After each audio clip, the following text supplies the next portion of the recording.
Imagine someone smiling at you, looking you straight in the eye, sounding calm, confident, and completely believable, while every instinct in your body whispers, something isn't right.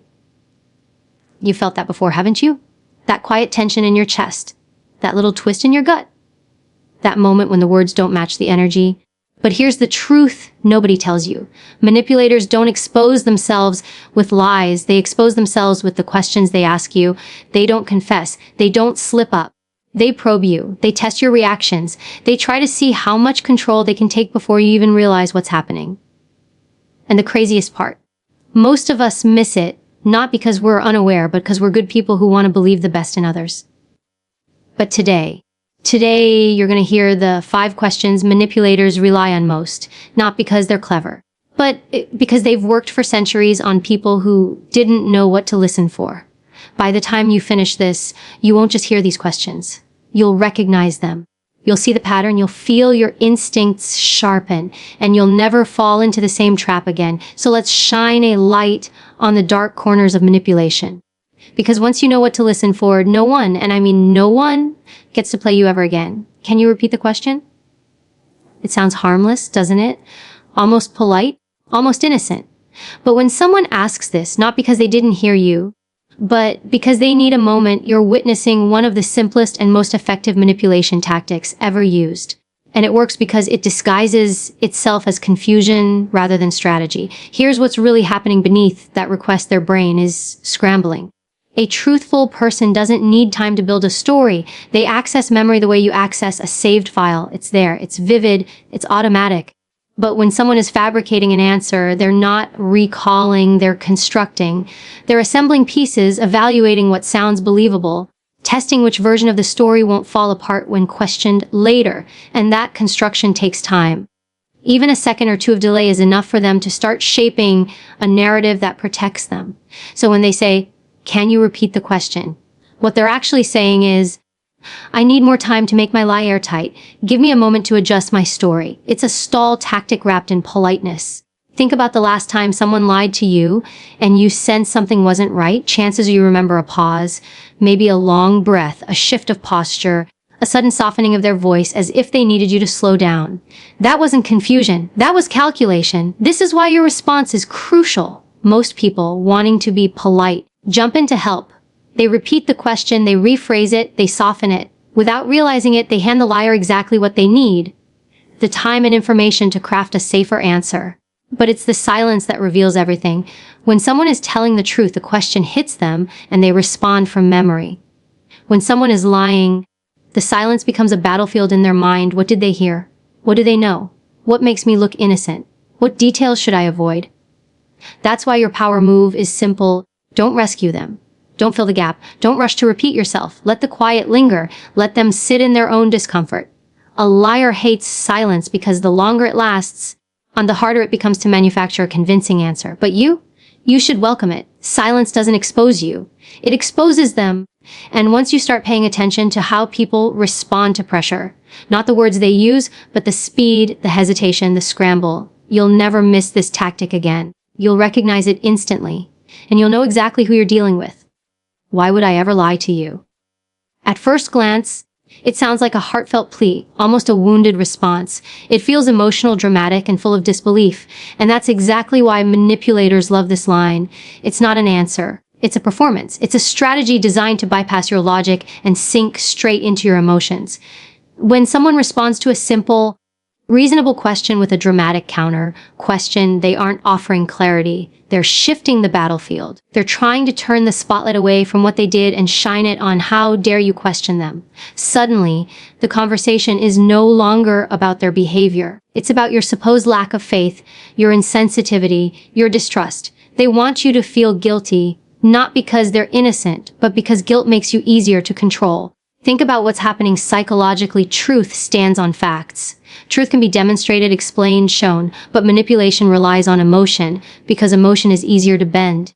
When someone says, "Why would I ever lie to you?" they're hoping you'll instinctively think, "Yes, why will they? That would be awful. They care about me." They wouldn't do that. They want you to comfort them instead of holding them accountable. This tactic is powerful because it preys on your humanity. You don't want to hurt someone's feelings. You don't want to accuse someone unfairly. You don't want to create conflict where there might be none. But manipulators know this, and they weaponize it. They make your concern for them work against you. Notice what they're not doing. They're not denying the behavior. They're not clarifying. They're not addressing facts. They're not offering an explanation. They're asking a question that forces you to defend your suspicion instead of them defending their truth. And here's the real kicker. Honest people don't respond this way. An honest person might say, "Let me explain," or "Here's what happened," or "I understand why you're asking." They stay calm because honesty doesn't need theatrics. But a manipulator acts offended to make you retreat. Your power lies in not taking the bait. When someone uses emotion to dodge evidence, stay steady. Don't match their intensity. Don't jump into apology mode. Instead, return to the facts with calm confidence. Ask again. Hold your line. Because the moment you stop letting emotion override logic, their tactic collapses. They can cry, they can sigh, they can act hurt, but they can't outrun the truth. And when you stop allowing emotional theatrics to cloud your judgment, you reclaim control of the conversation and your own clarity. Don't you trust me? This question hits differently, doesn't it? It's designed to. It's not a request for clarity, it's a trap, a manipulative twist that makes you the problem, not the questionable behavior you're trying to address. And the moment this question is thrown at you, understand this: the conversation has shifted from truth to pressure. Here's what's really going on when someone uses this line. They're counting on the fact that most people hate the idea of being seen as suspicious, paranoid, or disloyal. They're banking on your desire to maintain harmony, to avoid conflict, to seem fair and reasonable. So instead of giving you an honest answer, they force you into defending your trust, your intentions, your character. It's a clever move because instead of them having to explain themselves, you suddenly feel compelled to explain why you even asked. The original issue gets buried under emotional obligation. And that's the trick. This question is designed to shame you into silence. Think about the psychology behind it. Trust in healthy relationships is something earned. It's something built. It's something maintained through consistent actions. But manipulators try to reverse that dynamic. They act as if trust is something you owe them automatically, something you're required to give without question. And if you hesitate even for a moment, they make it look like you're the one breaking the bond. But here's the truth most people never hear. Anyone who tries to pressure you for trust doesn't deserve it. Genuine people understand that trust comes with transparency. They don't fear your questions, they welcome them. They don't hide behind emotional manipulation, they offer clarity.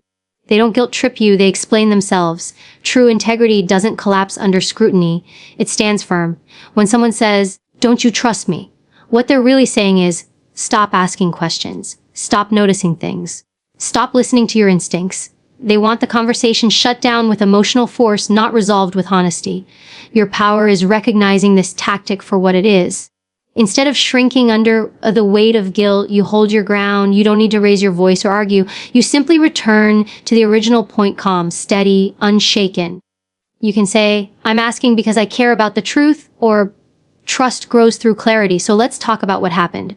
By doing this, you refuse to let manipulation rewrite the narrative. Remember, trust is not a blindfold someone gets to tie over your eyes. It's a bridge. Both sides have to build it. And anyone who demands trust instead of earning it is showing you exactly why they don't deserve it in the first place. The moment you stop letting this question corner you, you take back your power. You stop being controlled by guilt and you start operating from strength, discernment, and self-respect. Who told you that? It sounds like curiosity, but make no mistake, this is one of the most revealing lines a manipulator can use. They're not asking because they want clarity. They're asking because they want control. And the moment this question leaves their mouth, the dynamic of the conversation shifts.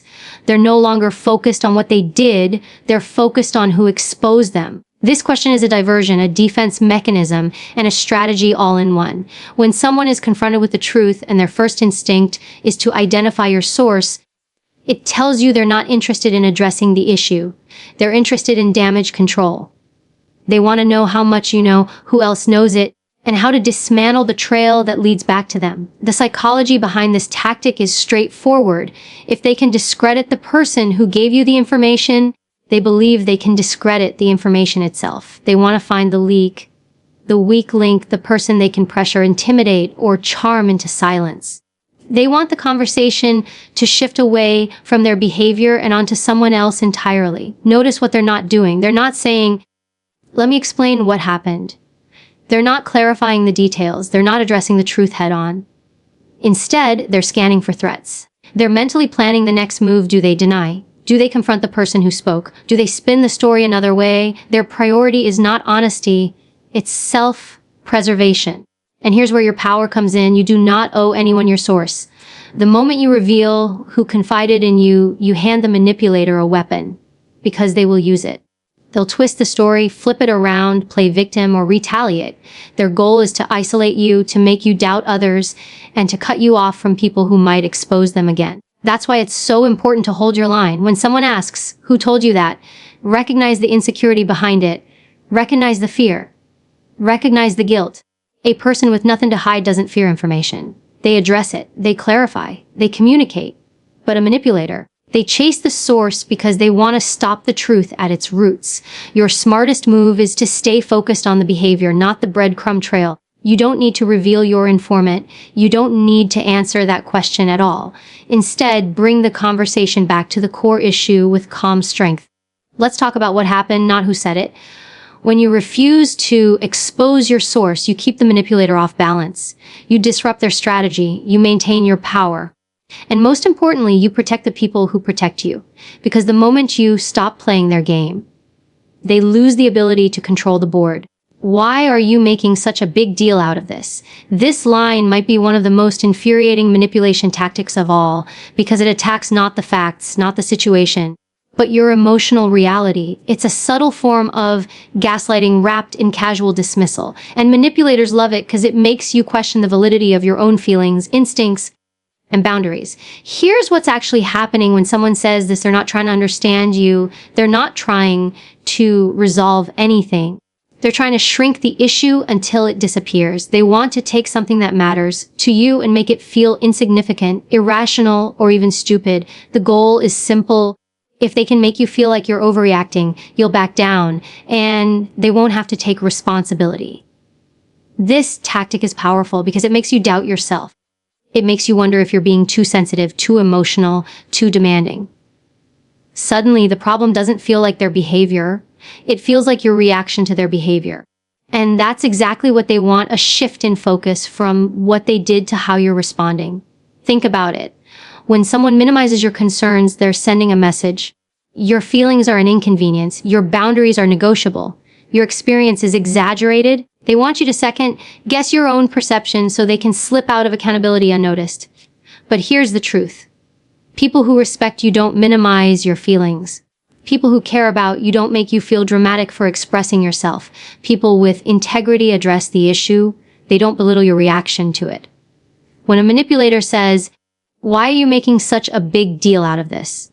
what they're really saying is, "I don't want to take responsibility, so I'm going to make you feel unreasonable instead." It's deflection dressed as calmness. It's dismissal disguised as logic. It's a way of shrinking the problem so they can avoid owning their part in it.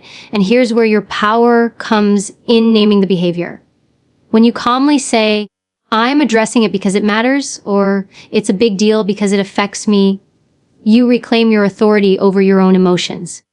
You send the message that your boundaries are not up for debate. You don't have to raise your voice. You don't have to justify your feelings. You don't have to explain why something bothers you. Your reaction is valid simply because it's yours. The more you stand your ground, the more you'll notice something interesting. Manipulators lose power when their tactics fail. When you don't shrink, when you don't apologize, when you don't question your sanity, they're forced to deal with the truth instead of dancing around it. And that's where real strength lies.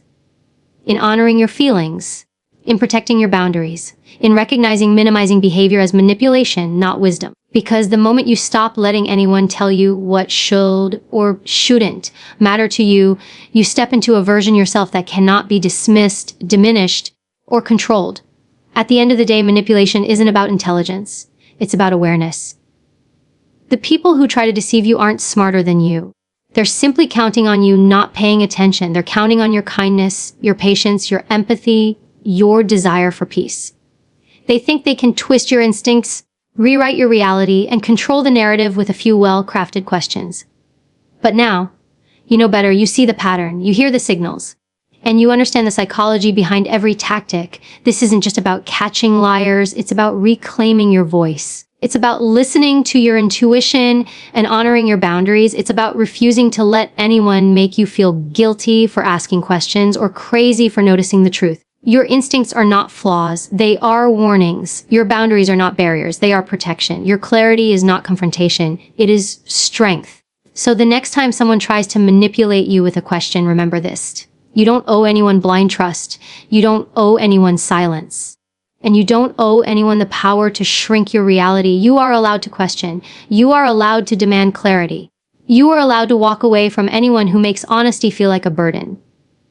Because when you protect your peace, when you honor your intuition, when you stand tall in the truth, you become someone who cannot be played. And that is the kind of power no manipulator can ever take from you.